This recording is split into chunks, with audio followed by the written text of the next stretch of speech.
Box FM आज celebrate कर रहा है वर्ल्ड रेडियो डे और इस खास मौके पर हम आपको मिलवा रहे हैं रेडियो इंडस्ट्री के उन दिग्गजों से जिन्होंने अपनी आवाज के दम पर एक खास पहचान बनाई है। इसी श्रृंखला में अब हम मिलवाने जा रहे हैं एक ऐसी शख्सियत से जिनकी आवाज को सुनकर अक्सर लोग धोखा खा जाते हैं। वो इसलिए क्योंकि इनकी आवाज हूबहू मिलती है वॉइस इन रेडियो इंडस्ट्री की एक सबसे चर्चित शख्सियत से। नमस्ते बहनों और भाइयों, मैं आपका दोस्त प्रमोद पी माथुर बोल रहा हूँ। मैं राजस्थान के जोधपुर शहर का रहने वाला हूँ। स्वागत कीजिए रेडियो के इस गोल्डन वॉइस और राजस्थान के अमीन सयानी की पहचान रखने वाले श्री प्रमोद पी माथुर जी का। जी हाँ, प्रमोद पी माथुर, जिनकी आवाज सुनते ही हर कोई कहता है अरे ये तो अमीन सयानी ही हैं। वैसे बात इनके जीवन और करियर की करें तो इनके जन्म से लेकर इनका स्कूल कॉलेज सब राजस्थान की सूर्य नगरी जोधपुर में हुआ। आवाज की दुनिया में शुरुआत महज 20 साल की उम्र से हुई, जब आकाशवाणी के कार्यक्रम युववाणी में प्रस्तुति दी। तारीफ इतनी हुई कि फिर तो कभी पीछे मुड़कर नहीं देखा। रेडियो शोज के अलावा एडवर्टीजमेंट्स, डॉक्यूमेंट्रीज, टीवी सीरियल्स और यहाँ तक कि बॉलीवुड से लेकर साउथ फिल्म इंडस्ट्री तक जहाँ गए वहीं पहचान बना ली। विविध भारती के क्लासिकल एडवर्टीजमेंट्स, बड़े बड़े ब्रांड्स के कैंपेन और वो आवाज जो लोगों को सुनते ही नॉस्टैल्जिक कर दे। ये सिर्फ एक वॉइस ओवर आर्टिस्ट ही नहीं बल्कि एक सक्सेसफुल एंटरप्रेन्योर भी है। उम्र भले ही अब 67 साल की हो गई हो, लेकिन ये नंबर्स इनके लिए कोई मैटर नहीं करते। वही एनर्जी, वही पैशन और वही रेडियो वाला जज्बा आज ये मुंबई में बड़े प्रोजेक्ट से लेकर हिंदी और साउथ फिल्मों में डबिंग कर रहे हैं। सो लेडीज एंड जेंटलमैन, तालियों की गड़गड़ाहट के साथ स्वागत कीजिए श्री प्रमोद माथुर जी का।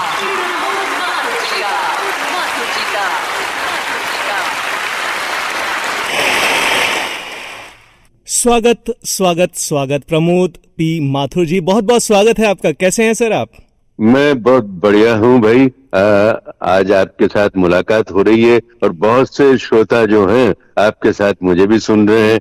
बहुत प्यारी आवाज, बहुत प्यारी आवाज। ऐसा लगता है बस आपसे लंबी गुफ्तगू करते जाएं, चर्चा करते ही चले जाएं, करते ही चले जाएं।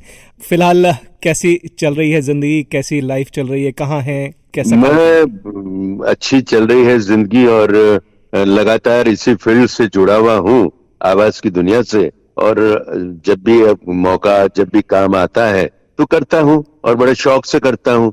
बिल्कुल शौक से करते हैं। और आज एक खास दिन है प्रमोद जी, वर्ल्ड रेडियो दिवस है। आज विश्व भर में रेडियो को लेकर एक उत्सव मनाया जा रहा है। आज एक खास पल है। प्रमोद जी, आप लंबा करियर आपका रहा है, रेडियो के साथ जुड़ाव रहा है, शुरुआत भी रेडियो से हुई है, अभी तक रेडियो का सफर चल रहा है। क्या खास मायने रखता है रेडियो और किस तरह से आपका सफर शुरू हुआ, जरा सा हमारे लिसनर्स को बताएंगे? सबसे पहले तुम्हें भाई सभी बहनों और भाइयों को जो इस वक्त इस प्रोग्राम से जुड़े हुए हैं उन्हें विश्व रेडियो दिवस की हार्दिक शुभकामनाएं और ढेरों बधाइयां देता हूं और उनसे यही कहता हूं कि रेडियो से हमेशा जुड़े रहें। रेडियो एक बहुत ही अच्छा माध्यम है आपके मनोरंजन के लिए और आपको जिंदगी में कुछ सीखने के लिए। बिल्कुल रेडियो के साथ जुड़े रहें। और आपके शुरुआत से करते हैं, सफ़र आपका शुरू हुआ, हमने इंट्रोडक्शन में भी बताया, महज 20 साल की उम्र रही थी आपकी जब आपने रेडियो में पहला कार्यक्रम किया युववाणी का। वो पहला एक्सपीरियंस याद करके हमारे लिसनर्स को बताइए कि कैसा था वो, क्या कितनी जानकारी थी उस वक्त रेडियो की और पहला शो कैसा रहा था आपका? जी, ऐसा है कि ये बात है 16 जुलाई 1978 की। आज भी ये तारीख मेरे जहन में बसी हुई है क्योंकि मैं ऑन एयर जो है उस वक्त पहली बार आया था और वो प्रोग्राम हुआ करता था युववाणी, जिसके अंदर प्रोग्राम का टाइटल था नवतरंग। तो उसके अंदर मेरा सबसे पहला ये प्रोग्राम था। तो बड़ा खूबसूरत प्रोग्राम बना और अच्छा लगा लोगों को। तो काफी चिट्ठियां, उस जमाने में तो रेडियो पर चिट्ठियां ही आया करती थी जी। तो मुझे उस प्रोग्राम को ब्रॉडकास्ट हो जाने के बाद से ये लगा कि मेरे लिए ये लाइन जो है बड़ी अच्छी लाइन है और मुझे इधर ही अपने आप को मोड़ लेना चाहिए। और तब से लेकर आज जब मैं 67 वर्ष का हो चुका हूँ तो लगातार इसी फील्ड में जुड़ा हुआ हूँ और कुछ न कुछ करता रहता हूँ। जी बिल्कुल, तब से लेकर अब तक कुछ ना कुछ करते ही रहे हैं, लेकिन रेडियो से जुड़ाव लगातार जारी है। बहुत लंबा सफ़र हो गया है, शुरुआत 20 साल से और अब करीब करीब 60 प्लस। बहुत लंबा दौर देखा है आपने रेडियो का, बदलता दौर देखा है। कंपेयर करें तब के रेडियो और अब जो डिजिटलाइजेशन हो गया है, डिजिटल दुनिया हो गई है, तब का रेडियो, अभी भी हम रेडियो के माध्यम से ही आपसे बातचीत कर रहे हैं। बिल्कुल, बिल्कुल। क्या इतना लंबा सफ़र में बदलाव कितना बड़ा है, कितना आमूलचूल है, किस तरह से देखते हैं? देखिए कि उस जमाने के रेडियो की बात करूं तो वहां जो प्रोग्राम बनाने वाले होते थे या जो भी ब्रॉडकास्टर होते थे, वो अपनी पूरी जी जान लगा दिया करते थे उस प्रोग्राम को बनाने के लिए, और बड़े मशहूर प्रोग्राम रहे हैं वो उस जमाने के। आज भी लोगों के जहन में वो प्रोग्राम बसे हुए हैं। धीरे धीरे धीरे धीरे रेडियो का वक्त जो है थोड़ा परिवर्तित होने लगा, कुछ दूसरे माध्यम भी आने लगे, लेकिन रेडियो आज भी दूर दराज एरिया में लोग अभी भी बड़े शौक से सुनते हैं। अब डिजिटल का जो भी सिस्टम आया है रेडियो के लिए, तो थोड़ा वो प्रोग्रामों का जो स्तर है जी। उस तरह का तो अब नहीं है। बिकॉज अब हो सकता है कि आज की नवयुवक के लिए जो प्रोग्राम्स हैं वो बड़े अच्छे होंगे, लेकिन जहां तक मैं अपनी बात करूं तो भाई मुझे तो वो आज भी रेडियो के जो पुराने प्रोग्राम हैं या जो उनका कॉन्सेप्ट है, आज जैसे विविध भारती का कॉन्सेप्ट है, पुराने गाने हैं, तो वो मुझे आज भी बड़े अच्छे लगते हैं और मैं हमेशा आज भी रेडियो सुना करता हूँ। जी, और रेडियो हमेशा जिंदा रहेगा। और बीच में थोड़ा सा रेडियो डाउन की तरफ गया था, लेकिन अब रेडियो जो है, मैं आपसे आज फिर कहता हूं कि रेडियो अब एक बार फिर से उभर कर सबके बीच में आएगा। ये मेरा ऐसा सोचना है, ऐसा मानना है। जी बिल्कुल, काफ़ी कुछ बदलाव हुआ है और रेडियो का दौर वापस वही आना चाहिए, सभी इसी उम्मीद के साथ जी रहे हैं। कभी आप वापस जाना हुआ जोधपुर आकाशवाणी में, उस पुराने दफ्तर में जब आप 20 साल की उम्र में जाया करते थे? कभी याद है, आती है उन दिनों की? कभी जाना हुआ है या जी नुकुल जी, ऐसी बात है कि मैंने रेडियो से बहुत कुछ सीखा है। रेडियो एक अच्छी संस्था है जहां से आदमी आवाज की दुनिया से जो जुड़ाव रखते हैं, उन्हें सीखने के लिए बहुत सी चीजें वहां पर होती हैं। उनका प्रेजेंटेशन, उनका काम करने का तरीका, हर चीजें जो है एक सलीका होता है, किस तरह से सरल भाषा में आपसे बात की जाए जो सबके दिलों तक पहुंच जाए। तो रेडियो से मेरा जुड़ाव हमेशा रहा है, आज भी रहा है। जब भी मैं जोधपुर जाता हूं तो कभी न कभी रेडियो जरूर जाके आता हूं, उस मंदिर के दर्शन करके आता हूं जहां से मैंने अपना शुरुआती दौर शुरू किया था। तो बड़ा अच्छा लगता है। आज भी गेट के अंदर जब घुस के स्टूडियो में इधर उधर घूमता हूं तो बड़ा एक अच्छा सुकून मिलता है, खुशी मिलती है मुझे। जी, वो टाइम आप कॉलेज कर रहे होंगे, आपको कोई ऑफर या कुछ पता चला होगा कि युववाणी का कार्यक्रम है, वहाँ पर कोई कार्यक्रम देना है, वो कैसे रहा? कब पता चला कि किस तरह से एंट्री होगी, रेडियो में कार्यक्रम देना है? वो टाइम आपको कुछ याद है? मुझे बहुत अच्छी तरह से याद है, और क्योंकि रेडियो मेरा बचपन से साथी रहा है और मैंने बहुत रेडियो को सुना है, और यहाँ मैं कुछ रेडियो से जुड़ी हुई बातें जो अच्छी भी हैं, बुरी भी हैं, जो मेरे साथ मेरा जो अनुभव है वो मैं आपके साथ शेयर करना चाहूंगा। उस समय मैं जब 10वीं के आसपास था या 10वीं में ही था, मुझे एग्जैक्ट याद नहीं है जी। तो मुझे किसी ने, वहां के अधिकारी ने ये कहते हुए प्रोग्राम देने से इनकार कर दिया कि आप अभी ग्रेजुएट नहीं है ना। तो भाई मैंने कहा कि युववाणी प्रोग्राम जो है वो युवाओं के लिए है, और युवा ग्रेजुएट हो या ना हो, ये प्रोग्राम तो उनके हक का है, उनके लिए है। सही बात है। तो उसके लिए मैंने थोड़ा उनके साथ में वार्ता की और उनको कन्विंस करने की कोशिश की। तब वो मेरी बात से सहमत हुए, और फिर उन्होंने अचानक एक दिन मुझे आकाशवाणी से कॉल लेटर मिला कि आप आइए ऑडिशन के लिए। और मुझे अच्छी तरह से याद है कि जब स्टूडियो में मैं पहली बार गया था और माइक्रोफोन के सामने जब मैं अपना ऑडिशन दे रहा था, तो तमाम वहां का जो स्टाफ था वो स्टूडियो के उस पार से मुझे बड़ी नजरों से और बड़े कान को अलर्ट करके सुन रहे थे। तो मुझे लगा कि भाई कुछ न कुछ तो आज यहाँ पर हुआ है और ये ऑडिशन मैं क्लियर भी करूंगा। और उस समय मैंने सब में टॉप किया था। उस समय मुझे अच्छी तरह से याद है कि करीबन 34 लोग आए थे, 34। तो उसमें मैंने उस जमाने में टॉप किया था जी। और फिर वो प्रोग्राम हुआ, बड़ा अच्छा रहा। फिर किसी ने मुझे, वहां के ही एक अनाउंसर मित्र थे मेरे, तो उन्होंने कहा कि भाई प्रमोद, तुम विज्ञापन की दुनिया से क्यों नहीं जुड़ जाते जी। तो मैंने कहा यार, जब इस फील्ड में जाना ही है तो क्यों ना विज्ञापन की दुनिया से जुड़ा जाए जी। तब मैंने उसके लिए मशक्कत शुरू की। तो फिर मैंने विज्ञापन क्लाइंटों से खोजे कि भाई कहाँ से मैं विज्ञापन ले सकता हूँ। जोधपुर उस जमाने में जो था ना, तो भाई उस समय लोगों के और ये जो शॉप्स वगैरह होती थी, उनका एक दिमाग सेट था कि हमारा तो प्रोडक्ट जो है वो नाम से चलता है जी। तो उन लोगों का जो ये सोचना था उसको मैंने तोड़ा और उनसे विज्ञापन लिए। और मेरे जिंदगी का जो सबसे पहला विज्ञापन था, अगर आप कहें तो उसकी लाइन में यहाँ पर दोहराना चाहूंगा, क्योंकि उस लाइन से, उस विज्ञापन से मेरा जुड़ाव है, क्योंकि मेरी लाइफ का पहला विज्ञापन था। 10 सेकंड का वो विज्ञापन था। तो अगर आप कहें तो मैं उसे एक दफा बोलना चाहूंगा। बिल्कुल बिल्कुल, जरूर, है ना।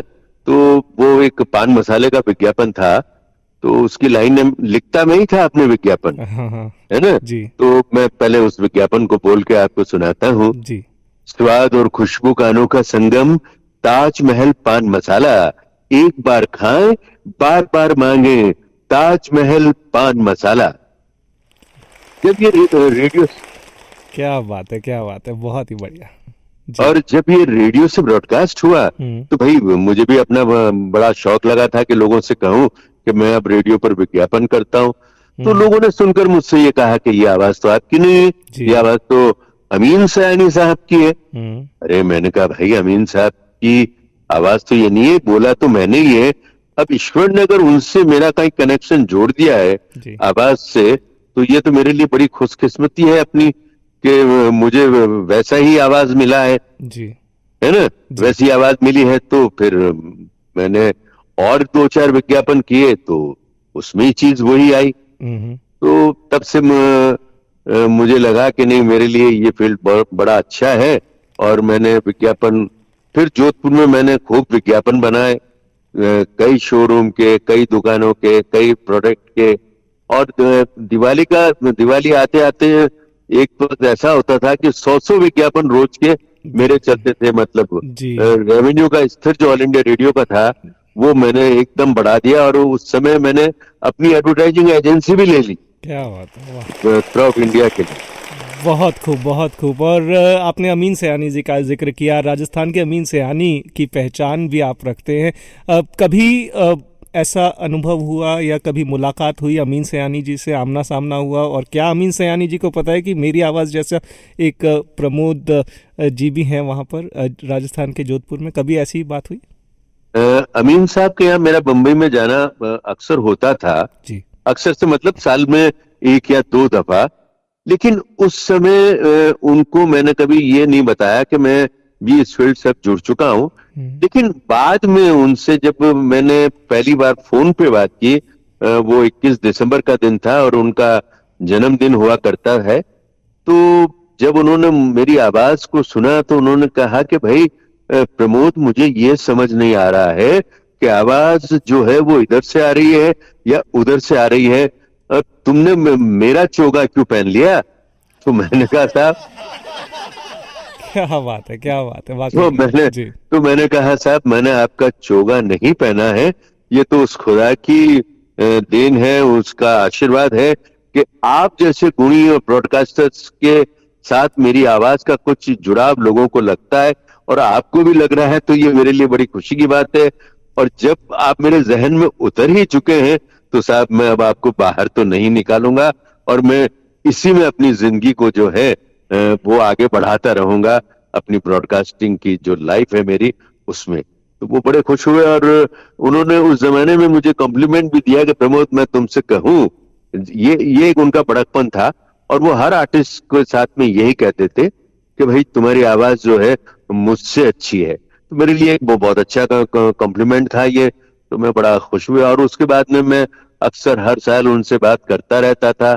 उनके बाद में भी घर पे भी गया था, बड़ा खुश होते थे जी। और पिछली 20 फरवरी को ही उनका निधन हो गया था। उस समय मैं जोधपुर आया हुआ था, तो दिल्ली एफएम से मेरे को एक पैक्स का फोन आया कि आपको पता चला कि अमीन साहब नहीं रहे। मैंने कहा नहीं, ये तो मेरे लिए बड़े दुख की बात है और मैं आज मुंबई में नहीं हूं तो उनके अंतिम दर्शन भी नहीं कर पाऊंगा।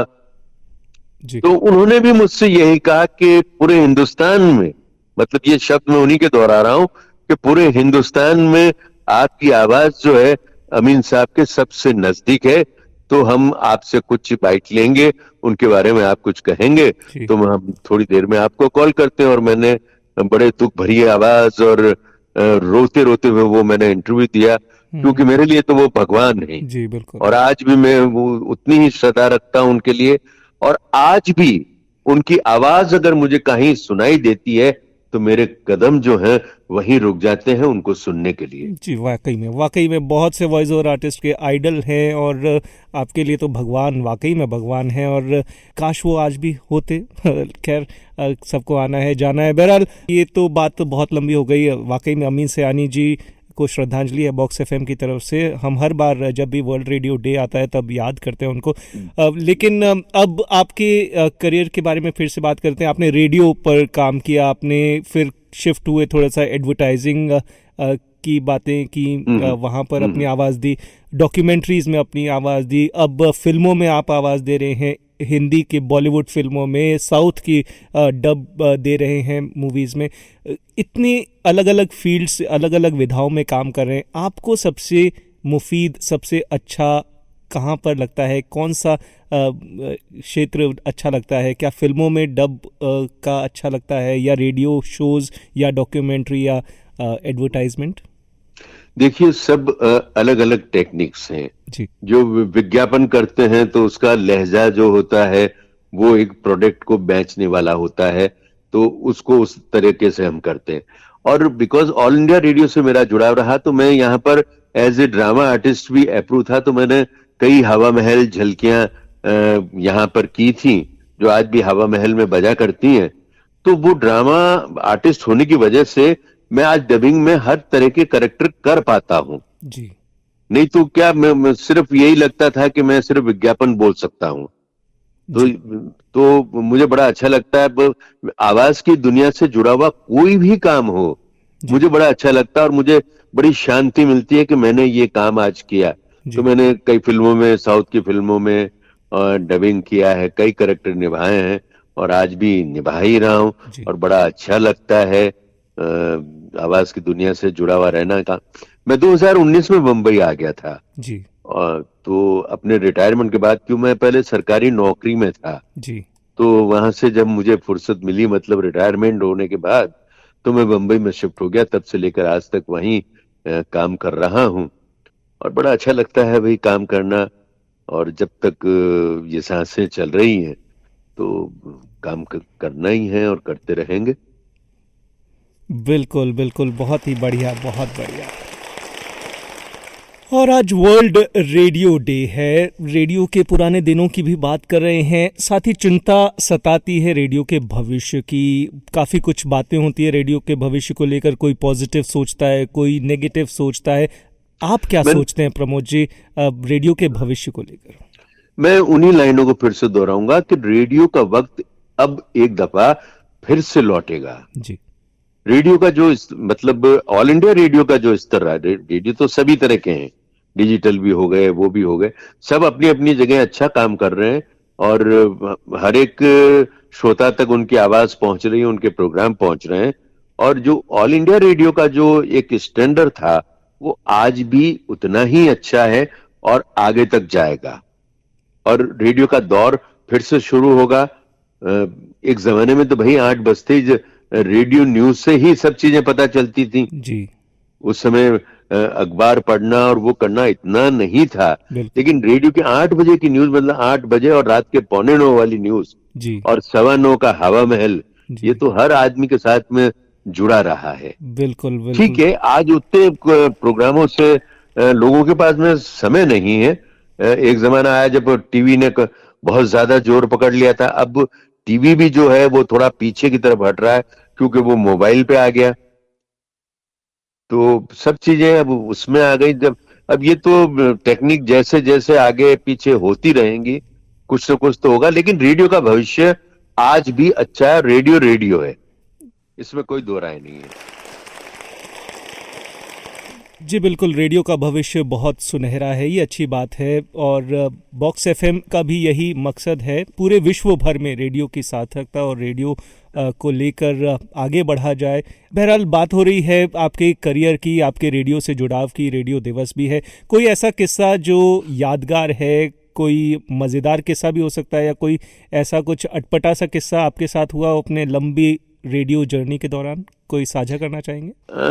देखिए, ऐसा कोई किस्सा तो नहीं हुआ है। अब क्योंकि विज्ञापन की दुनिया से मैं पहले बहुत ज्यादा जुड़ा रहा, फिर ड्रामे वगैरह करता रहा, तो ऐसा तो कुछ इस तरह की चीज तो क्यों रेडियो पर हुई नहीं, क्योंकि पहले तो सब चीजें रिकॉर्डेड होता हुआ करती थी। लाइव तो प्रोग्राम अलग होते थे, जी और तो उसमें ऐसा कुछ नहीं कह सकता हूँ। लेकिन हाँ, आज मैं यहाँ पर ये जिक्र करूंगा कि आप जैसे ब्रॉडकास्टर, आज जो युवा आए हैं, जी बड़े अच्छे ब्रॉडकास्टर हैं, और आप लोगों की लाइफ जो है बड़ी अच्छी जाने वाली है, और इस फील्ड से हमेशा जुड़े रहिएगा। और एक मैं उन लोगों से कहता हूं जो भी इस फील्ड में आना चाहता है, जी उन्हें रेडियो जरूर सुनना चाहिए। रेडियो से सीखने को बहुत कुछ मिलता है।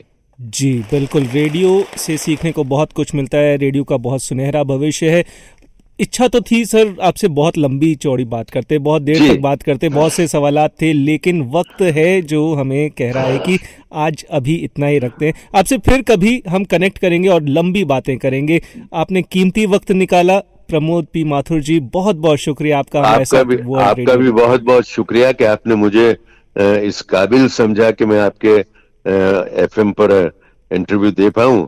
और जहां तक वक्त की बात है, तो वही वक्त तो रेडियो ने सबको वक्त ही सिखाया है, कि रेडियो की सुइयां जो है ना, वक्त के साथ हमेशा चलती रही हैं, और फिक्स प्रोग्राम आते रहे हैं। चलिए, शुक्रिया सर आपका, बहुत थैंक यू बहुत सो शुक्रिया मच, आपका। Thank you. Thank you, thank you. Okay.